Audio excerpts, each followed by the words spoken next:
ধেমাজিত পথ নিৰ্মাণৰ ভূমি অধিগ্ৰহণৰ ভয়াৱহ কেলেংকাৰী ভিজন প্ৰাগৰ বাতৰিৰ পিছতেই জোকাৰণি ধেমাজি প্ৰশাসনত তদানীন্তন এডিচি আৰু দালালৰ কৰ্মকাণ্ডত স্তম্ভিত সকলো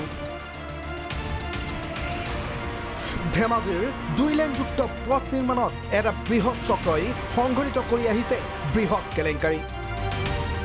পথ নিৰ্মাণৰ বাবে ভূমি অধিগ্ৰহণৰ প্ৰকৃত তথ্য অন্ধকাৰত ৰাখি ভুৱা সম্পত্তি দেখুৱাই ৰাজকোষৰ কোটি কোটি টকা উলিয়াই নিয়াৰ ফন্দি পাতিছে ধেমাজিৰ এইজন তদানীন্তন এডিচি উৎপল দলে আৰু দালাল পংকজ মোহন এনে ভিজন প্ৰাগত এই বাতৰি সম্প্ৰচাৰ হোৱাৰ পিছতেই এতিয়া জোকাৰণিৰ সৃষ্টি হৈছে সমগ্ৰ ধেমাজি জিলাত এই বৃহৎ কেলেংকাৰীৰ অন্যতম অংশীদাৰ ঠিকা লাভ কৰা প্ৰতিষ্ঠান শিৱম 32 কিলোমিটাৰ পথ নিৰ্মাণৰ নামত 269 কোটি টকা ধাৰ্য হৈছে কাগজে কলমে ইতিমধ্যে এই কামৰ বাবে ভূমি অধিগ্ৰহণ তথা জোখমাখৰ কাম আৰম্ভ কৰিছে ঠিকাদাৰী প্ৰতিষ্ঠানটোৱে পিছে কাম আৰম্ভ হোৱাৰ লগে লগে একাংশ লোকৰ বৃহৎ বৃহৎ সম্পত্তি নষ্ট হোৱা দেখুৱাই সেই সম্পত্তিৰ ক্ষতিপূৰণ হিচাপে কোটি কোটি টকা ধাৰ্য কৰিছে এইজন এডিচি আৰু দালাল পংকজ মোহন এনে আৰটিআইৰ তথ্যত পোহৰলৈ আহিছে এই বৃহৎ কেলেংকাৰী এই দুয়োজন লোক তথা ঠিকাদাৰী প্ৰতিষ্ঠানটোৱে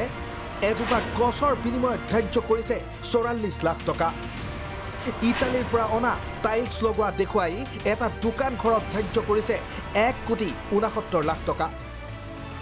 এখন সৰু চালি থকা ঘৰ এটাত ধাৰ্য কৰিছে 1,16 লাখ টকা বাঁহৰ বেৰৰ এখন সৰু দোকানত ধাৰ্য কৰিছে 77 লাখ টকা কেৱল ইমানেই নহয় আৰু বহু আছে এনে ভয়ংকৰ তথ্য একাংশ হিতাধিকাৰীৰ লগত ভাগ বতৰা কৰি এই সমস্ত টকা আত্মসাৎ কৰাৰ ফন্দি পাতিছিল এই দুজন লোকে গতিকে ইয়াৰ পৰা এটা কথা আমি অনুমান কৰিব পাৰোঁ যে ইয়াত প্ৰশাসনৰ কোনোবা ব্যক্তি জড়িত হৈ আছে আমি আগতে কৈছোঁ উৎপল দলে ডাঙৰীয়া নামটো আমি প্ৰকাশ কৰি গৈছোঁ যিহেতু গোটেই উৎপল দলে ডাঙৰীয়া কথাখিনি জানে তাৰপিছতো তেখেতে চকু মুদা কলি ভাও ধৰাৰ কাৰণে আমি ক'ব পাৰিছোঁ যে তেখেতৰ তৎপৰতে গোটেইবিলাক এই কেলেংকাৰী কৰিবৰ কাৰণে এটা চক্ৰ গা কৰি উঠিছে গতিকে তদন্ত হ'ব লাগিব মুখ্যমন্ত্ৰী ডাঙৰীয়াক এই ক্ষেত্ৰত আমি হস্তক্ষেপ কৰিবলৈ দাবী জনাইছোঁ আহ্বান জনাইছোঁ আৰু লগতে ধেমাজি বিধানসভা সমষ্টিৰ সন্মানীয় বিধায়ক শিক্ষামন্ত্ৰী ডক্টৰ ৰণোজ পেগু ডাঙৰীয়া আৰু লখিমপুৰ লোকসভা সমষ্টিৰ সাংসদ প্ৰদান বৰুৱা ডাঙৰীয়াক এই ক্ষেত্ৰত আমি দৃষ্টি নিক্ষেপ কৰিবলৈ আহ্বান জনাইছোঁ ইফালে মাছখোৱা চাৰিআলিৰ ব্যৱসায়িক কেন্দ্ৰটোকে সংকুচিত কৰি সুকীয়াকৈ খেয়াল খুচিমতে নতুনকৈ পথ নিৰ্মাণ কৰাত উঠি পৰি লাগে মাছখোৱা তেল ডিপোৰ মালিক তথা দালাল পংকজ মোহন এনে ইমানৰ পিছতো কিয় চৰকাৰ নিমাত তাক লৈ এতিয়া প্ৰশ্নৰ অৱতাৰণা হৈছে